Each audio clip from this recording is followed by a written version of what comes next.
Okay, let's dive in. Today we're tackling a real head scratcher, a mystery it's fascinated people for decades, one of history's most baffling unsolved cases. Picture this, it's Thanksgiving Eve, 1971.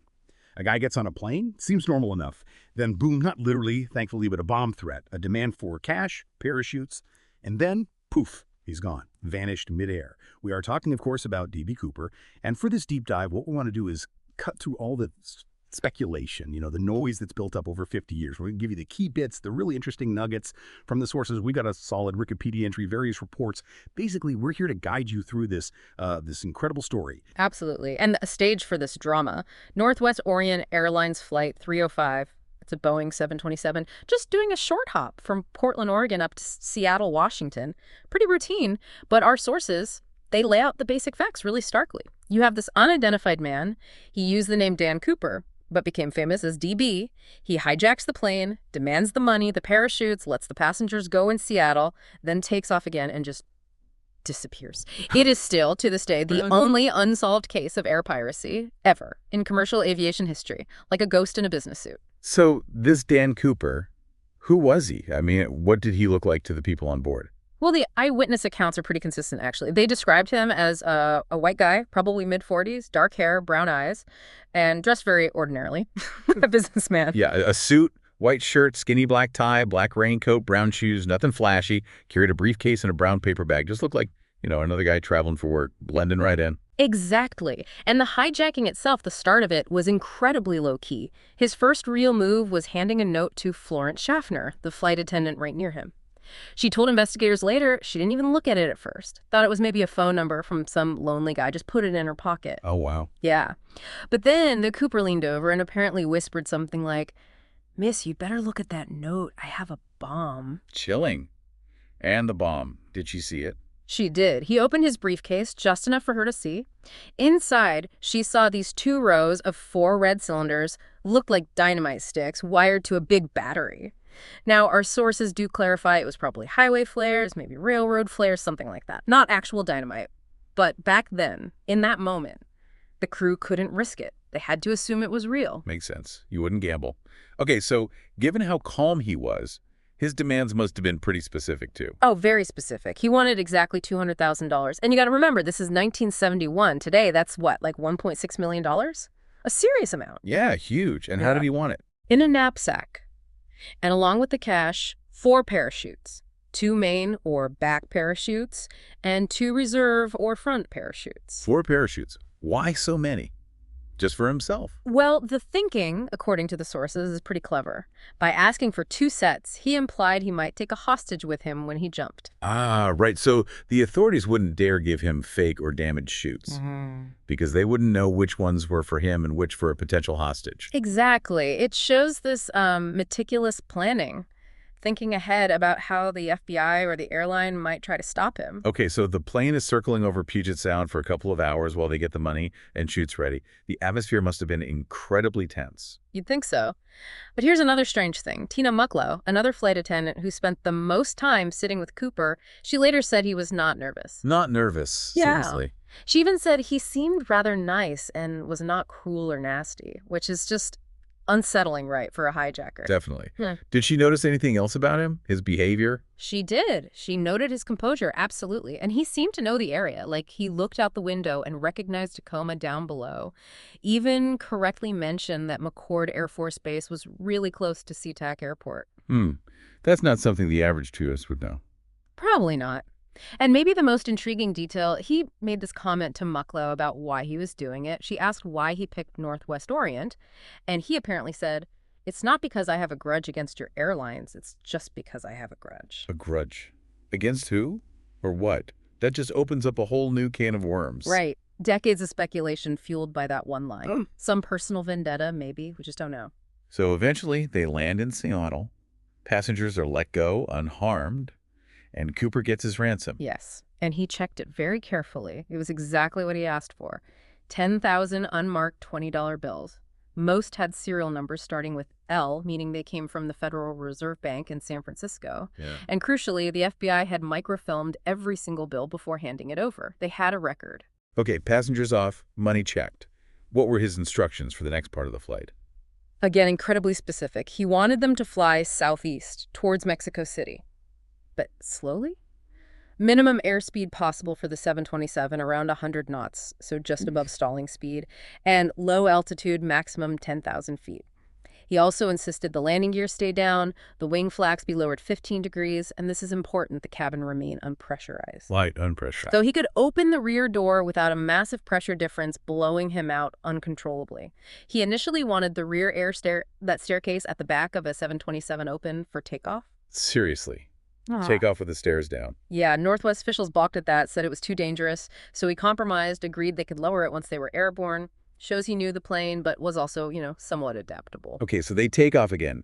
Just Cooper, the pilots, and Tina Mucklow still in the cabin with him. Those last moments must have been terrifying for her. Absolutely.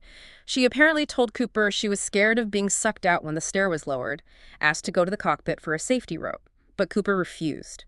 He told her basically, go to the cockpit, close the curtain divider between the cabin and the cockpit, and stay there. Don't come back. And she saw him one last time. Yes. As she was leaving, she saw him standing in the aisle, calmly tying something around his waist. She thought it looked like the money bag. Then she closed the curtain. He was alone back there. Wow. And then the jump. It happened fast. Around 8:00 p.m., a warning light flickered in the cockpit. Meant the aft staircase was deployed. The crew felt their ears pop. The cabin pressure dropped. Then, about 13 minutes later, 8:33 p.m., the plane's tail suddenly jerked upwards. Just a slight pitch change. The sign that a significant weight had just left the back of the plane. Exactly. Cooper was gone. Vanished into the dark, rainy night over southwestern Washington state with $200,000. Never seen again. The FBI investigation kicks off immediately, right? But what did they actually find on the plane? Not much, I gather. Very little. Frustratingly little. They found his black clip-on tie left behind on a seat, a mother-of-pearl tie clip, and 2 of the 4 parachutes he'd been given, the reserve chutes, interestingly.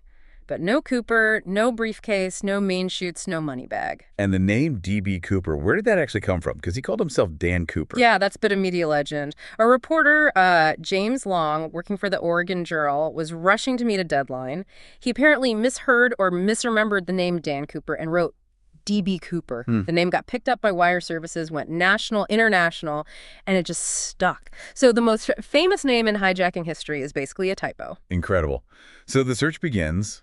How did they even start looking for someone who jumped out of a plane at night in bad weather over dense forest? It was a massive challenge. They had 2 F-106 fighter jets and a T-33 trainer shadowing the 727, but those planes fly fast. And it was pitch black, rainy, cloudy. None of the pilots saw anyone jump, no parachute deployed. They even used, get this, an SR-71 Blackbird spy plane about 12 days later to fly the route again. The Blackbird. Wow. Yeah, hoping its fancy cameras could spot something. But visibility was still poor. The ground search was huge, too. FBI agents, Army soldiers from Fort Lewis, National Guardsmen, local police, civilian volunteers. They focused initially on areas near Mount St. Helens, Lake Merwin, based on the estimated jump time and flight path. Scoured miles of incredibly rugged, heavily forested terrain, air searches, ground searches, even searching lakes and rivers. But nothing. Not a scrap, like searching for a needle in, a Pacific Northwest forest. For years, nothing. And then, completely out of the blue, a kid finds something. 8 years later. Exactly. February 1980. Total fluke. An 8-year-old boy, Brian Ingram, he's on vacation with his family down by the Columbia River near Vancouver, Washington. At a spot called Tina Bar, he's just raking the sand on the riverbank, clearing a spot for campfire, and he uncovers these 3 bundles of cash. No way. The ransom money. Yep. About $5,800 in total. The bills were pretty degraded, falling apart, but still bundled in the original rubber bands. The FBI lab confirmed the serial numbers matched the Cooper ransom money. That must have blown the case wide open again. It certainly renewed massive public interest. But here's the twist. Instead of solving things, the money actually made the mystery deeper. How so? They found the money. Isn't that a clue to where he landed? You'd think. But scientists, geologists, hydrologists who studied the money and the location, they pointed out problems. The bundles were deteriorated, but still held together by rubber bands. Experts said free-floating bundles should have separated and washed ashore much earlier, and rubber bands wouldn't last 8 years in the river. Okay. And the real kicker, Diatom analysis. That's studying microscopic algae on the bills. The types of diatoms found suggested the money entered the water in the springtime, months after the hijacking happened in late November. Wait, so it wasn't washed there right after the jump? Doesn't look like it. It implies the money maybe got buried somewhere near the river, then washed out later, or maybe dredged up. Or some even speculate maybe it was planted there years later. It really muddied the waters about where Cooper might have landed or what happened to the money immediately after the jump. Okay, that's baffling. Let's go back to the plane then. That tie he left behind. Clip-on tie. What did forensics eventually find on that? Anything useful? The tie is probably the single most studied piece of evidence. In 2001, the FBI did manage to get a partial DNA profile from it, but, DNA tech back then wasn't what it is now, and they couldn't definitively link it to Cooper or rule anyone in or out conclusively. Plus, who knows how many people handled that tie during the investigation? True. Contamination is always an issue. But then, later, around 2009, some private researchers, these citizen sleuths, got access to the tie. They used electron microscopy, really powerful stuff, and they found these tiny microscopic particles embedded in the tie's fibers. Rare stuff, like pure unalloyed titanium, bismuth, antimony, cerium, strontium sulfide, things you don't just pick up walking down the street. Titanium, Yeah. Seth. What does that suggest? Well, the experts they consulted said these specific materials pointed towards Cooper working in or having regular access to some pretty specialized industries. Maybe aerospace manufacturing Boeing was right there in Seattle, working on advanced projects like the SST, the supersonic transport, which used some of these metals. Okay, that's interesting. Or maybe a chemical plant or a metal fabrication facility. Some materials were linked to cathode ray tube manufacturing, which was happening in the Portland area back then. It gave investigators and armchair detectives whole new angles to explore regarding his possible background. But other potential evidence was lost. Yeah, unfortunately. There were hair samples collected from the seat Cooper used, and several cigarette butts he smoked Marlboros, apparently. But somewhere along the line, in the decades of investigation, that evidence was either lost or destroyed. A real shame, especially with modern DNA analysis. Absolutely. So with physical evidence being scarce and confusing, the FBI leaned heavily on profiling, right? Trying to build a picture of the man. How did that evolve? I heard the first sketch was way off. Yeah, the very first one, Composite A, was apparently based on initial, maybe rushed descriptions. Witnesses later said it looked nothing like him, jokingly calling it the Bing Crosby sketch. But they kept refining it. By late 1972, they released revised Composite B. And this one, the flight attendants, Schaffner and Mucklow, felt was much closer. They apparently said it was a very close resemblance and that the hijacker would be easily recognized from this sketch. That became the iconic image we associate with Cooper. So what did the final FBI profile look like? Who did they think he was? They painted a picture of a white male, mid-40s. Height somewhere between 5'10" and 6 foot, though some passengers put him slightly shorter, maybe 5'9". Weight around 170, 180 pounds. Distinctive olive complexion, brown eyes, short black hair, combed back, no noticeable accent when he spoke. They believed he likely had military experience, possibly as a paratrooper, given his apparent comfort with parachutes and the jump itself. And definitely familiar with the Seattle area, that comment about McCord sealed that for them. So military, knew the area. What else? Personality, motive. Profiled as intelligent, certainly. Meticulous in his planning. Calm under pressure, adaptable, probably a loner, preferred working by himself. Motive.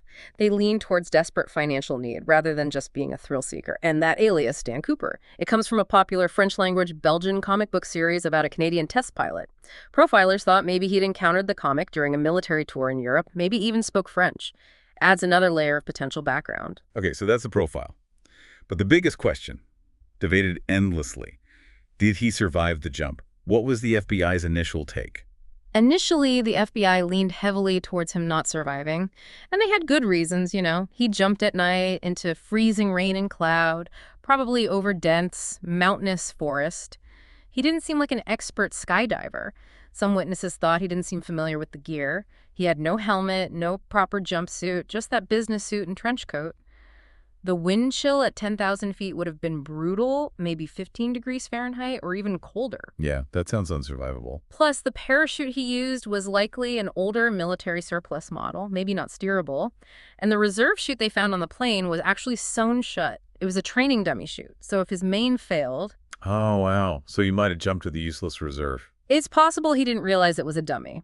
And then there's the fact that almost none of the money ever surfaced, apart from that small bit at Tina Bar. If he'd survived and spent it, you'd expect some of those microfilm bills to show up eventually. They never did. So the official line was likely perished. That was the strong initial suspicion. But things changed. Other opinions started to emerge, even within the Bureau. One senior agent told a reporter in '76, anonymously, "I think he made it. I think he slept in his own bed that night." Really? Oh, why? Why the shift? Oh, the biggest factor was the rash of copycat hijackings that happened right after Cooper. And some of those guys did survive similar jumps. Martin McNally, for instance, hijacked a plane in '72, jumped over rural Indiana at night with just a reserve chute and minimal gear, and walked away with minor scratches. There were others, too, like Frederick Hahnemann, Richard LaPointe. They proved it was possible, even under difficult conditions. This forced Ralph Himmelsbach, the lead FBI investigator for much of the case, to later admit he'd maybe underestimated Cooper's chances of survival. It wasn't guaranteed death sentence, after all. The plot thickens. Okay, so the official investigation ran for 45 years. They closed it in 2016, still unsolved. But over that time, there must have been hundreds, maybe thousands, of suspects looked at. Any standouts? Oh, absolutely. The FBI said they seriously investigated over 1,000 people. Some names became quite famous in Cooper lore. Richard McCoy Jr. is probably the best known. He pulled off a very similar hijacking just months after Cooper. It's a copycat guy. Right. Even used a fake grenade and demanded money and chutes. He was caught, and some agents thought he was Cooper. McCoy himself reportedly told another inmate, "When I shot Richard McCoy, I shot D.B. Cooper at the same time." But the FBI ultimately ruled him out. Different physical description, McCoy had a solid alibi for the night Cooper jumped. Okay, so not McCoy. Who else? Well, there was Ted Braden, a former Special Forces commando, a master skydiver, knew a lot about planes, allegedly even classified details about the 727's operation for covert missions. Fit some aspects of the profile, but his height seemed off. Then there's Joe Lakich. His story is quite tragic. His daughter had died just weeks before the Cooper hijacking in a botched FBI hostage situation. Could that be the source of the grudge? Plus, he worked in an electronics factory, which kind of lines up with those metals found on the tie. That's compelling. Motive and maybe opportunity. Definitely intriguing. Another famous one is Dwayne Weber. He made a deathbed confession to his wife, saying, "I'm Dan Cooper." His wife later recalled details he'd chain smoked, drank bourbon like Cooper did on the plane, had nightmares about leaving fingerprints behind. But again, fingerprints didn't match. DNA didn't match known Cooper samples. Ruled out. It seems like every suspect has these tantalizing details, but then something just doesn't quite fit. Exactly. And there are so many others. Kenneth Christensen, a former Northwest purser, Lynn Cooper, no relation apparently, whose niece became convinced he was the hijacker, Sheridan Peterson, a former smoke jumper and Boeing employee who seemed to enjoy teasing the FBI, Robert Rackstraw, a Vietnam vet with parachute training. The list goes on. Each one seems plausible in some ways, but there's never been that smoking gun, that definitive piece of evidence to say, yes, this is him. The identity remains a complete mystery. So, stepping back from the who was he question, what was the legacy of this one event? Beyond the mystery, how did D.B. Cooper actually change things? Profoundly. The impact on air travel was immediate and massive. Think about it. In 1972, the year after Cooper, there were 31 hijackings in the U.S. alone. 15 of those directly copied Cooper, demanding parachutes. 15 copycats in 1 year. Wow. Yeah, it showed a vulnerability. His apparent success, even if temporary, basically forced the government and airlines to completely rethink airport security. What we experience today at airports, a lot of that started because of D.B. Cooper. Like what specifically? What changes can we point to? Well, the most obvious ones, mandatory screening of all passengers and all carry-on baggage. Before Cooper, you could pretty much just walk onto a plane. Metal detectors became standard at all airports. Right. Hard to imagine flying without those now. Exactly. They also started paying more attention to people buying tickets with cash, especially last-minute tickets. These measures, implemented pretty quickly in the early 70s, drastically cut down the number of hijackings. Air travel became much, much safer as a direct result. And the plane itself. Yeah. The Boeing 727. Yes, direct modifications there too. The most famous is the Cooper vane. It's a simple mechanical device, basically a little wind vane connected to a latch, fitted underneath the rear fuselage. When the plane is in flight, the airflow pushes the vane, which locks the mechanism and physically prevents the aft air stair from being lowered. Clever. So no more jumping out the back. Pretty much stopped that method cold. Also, peepholes became mandatory in cockpit doors. Seems obvious now, but before Cooper, pilots couldn't easily see into the cabin without opening the door. And the actual plane Cooper jumped from, N467 US, what happened to it? Oh, it kept flying for years after the hijacking. Ironically, it was even used later in its life to ferry workers involved in the top-secret F-117 Nighthawk stealth fighter program. It flew until 1996, then it was finally retired and scrapped for parts. End of an era for that specific airframe. It's just amazing how this one guy, this one incident, rippled outwards. And the story itself has just never gone away, has it? It's become part of folklore. Totally. It's a genuine cultural phenomenon. You see D.B. Cooper T-shirts, posters, mugs. There's an annual Cooper Day celebration near the suspected jump zone in Ariel, Washington. There's even a yearly convention, CooperCon, where enthusiasts gather to discuss theories and evidence. He's been referenced in movies, TV shows, songs. He's become this sort of anti-hero folk legend, the guy who beat the system and got away. It captures the imagination. So, wrapping up our deep dive here, we've looked at a crime planned with, well, incredible meticulousness, an investigation that spanned nearly half a century, filled with frustrating dead ends and tantalizing clues like the tie and the money, and ultimately a mystery that's still completely captivating. 53 years on, we still don't know, did he survive? Who was he? And where'd the rest of that money, almost $195,000, end up? The sky, quite literally, still holds those secrets. Yeah, and maybe that's the final thought to leave people with. Was D.B. Cooper this brilliant mastermind who pulled off the perfect crime, the impossible escape, and just melted away into a new life somewhere? Or was he just, a desperate guy who got lucky for a few hours only to meet his end in the freezing darkness and the unforgiving wilderness? And maybe the bigger question is, why are we still so fascinated? What does it say about us, about our fascination with the unknown, with sticking it to the man maybe, that we keep chasing this ghost in the sky after all these years?